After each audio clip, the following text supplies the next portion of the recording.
are, we're on question 31 now. If we're going to find the point on a unit circle that corresponds to the real number theta is negative pi over 3, we know that negative pi over 3 would be in the fourth quadrant, going this direction around, negative pi over 3. My reference angle is pi over 3 to the horizontal. If we want to find on my unit circle that point, let's grab me a unit circle, pull it out to about there. We want to know where this point is right here. Well, if we find that point right there, it's going to be, since this is the 60, 30 on the unit circle, it's going to be 1/2 negative square root of 3 over 2. Remember that if I'm finding these values in this triangle, since it's a 30, 60, 90, this is a 1, this is a 2, this is the square root of 3. The x value of this is going to correspond to my cosine, and the y value of this corresponds to my sine. If we're going to factor this, since this is the difference of squares, square root of the first term gives me 3x for both first terms. Square root of the last term gives me 5 for both terms. One's positive, one is negative. For 33, if we're going to solve this, we're going to square both sides. Squaring and square root, opposite operations. On this side, when you square a binomial, you can't just square the first term and last term. You need to actually FOIL it out. And so I get x squared minus 6x plus 9. If I subtract the x and the 9 from both sides, I get 0 equals x squared minus 7x. The 9's go away. Factoring that, I get 0 and 7 as my two zeros. When we square both sides of an equation to get our answer, we still need to check to see that both of those are good answers, because we can be introducing those extraneous roots. So if I put 0 in here, I get 0 plus 9 square rooted gives me 3. And if I put 0 on this side, I get negative 3. So this one is a extraneous root, does not work.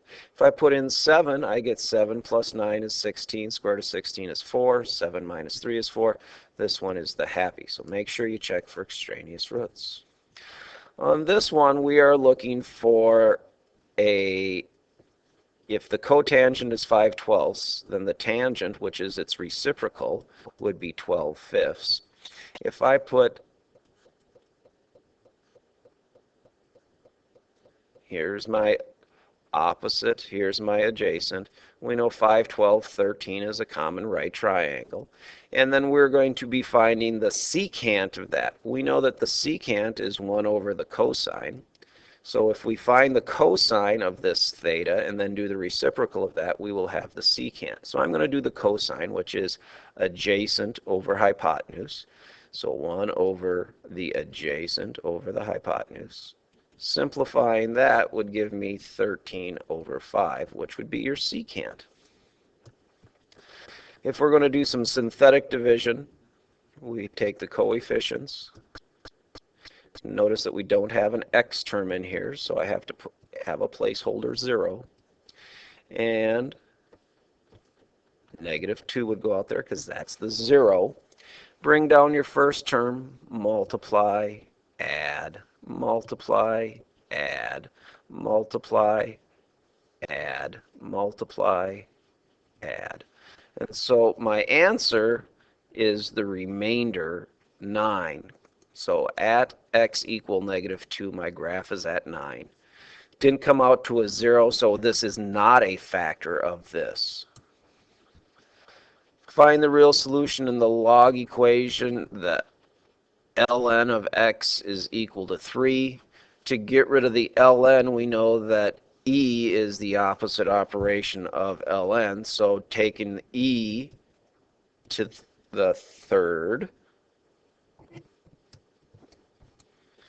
I get that x would be equal to 20.09, or about 20.1. Find the real solution to the exponential equation. Again, e and ln are opposite operations, so I'm going to do the ln of e to the x and the ln of 3. E to the ln go away, and I'm left with the ln of 3, which is 1.1. Write the log in exponential form. We know that this is the base number on the exponent, and that's equal to 5. And it doesn't say to solve it, so I'm just going to rewrite it. 39, it says find the real solution for this thing. We know that by condensing, this means to do that because you're subtracting exponents, you're dividing. We can't solve it when there are 3 ln's, but we can solve it when there's 2 by taking both sides to the e. E and ln go away, and so I get x plus 1 over x is equal to 2. Solving both sides, I get x plus 1 equals 2x minus the x. I get x equals 1. Solve, so I'm going to subtract 12 from both sides. This one's on here because people forget to switch the signs when you divide by a negative. Because I divided by the negative 2, I have to switch the signs. Okay, don't forget. If we're going to solve this, we need to move this to the other side, get a 0, and then we can factor it. A couple ways to factor it. You can do the AC thing, or you can just factor it by finding out trial and error. In this case, I got outside is -6, inside is 1. -6 and 1 makes -5, so I factored it correctly. And so I have -1/2 and 3 are my 2 places where it changes from true to false. If I put those on my number line and test 0 in my equation, I get 0 plus 0, or 0 minus 0 minus 3 is -3 less than 0, so it's true in here. So in interval notation, because it would be every other one, in my interval notation, I would get from -1/2 to 3. If I'm going to factor this, we know that we would say x goes in both. What are the factors of 6 that add up to -7? And I would say -6 and -1. Notice that since it doesn't have an equal 0, I wouldn't find the zeros. Only when it has a 0 on the other side would we do that.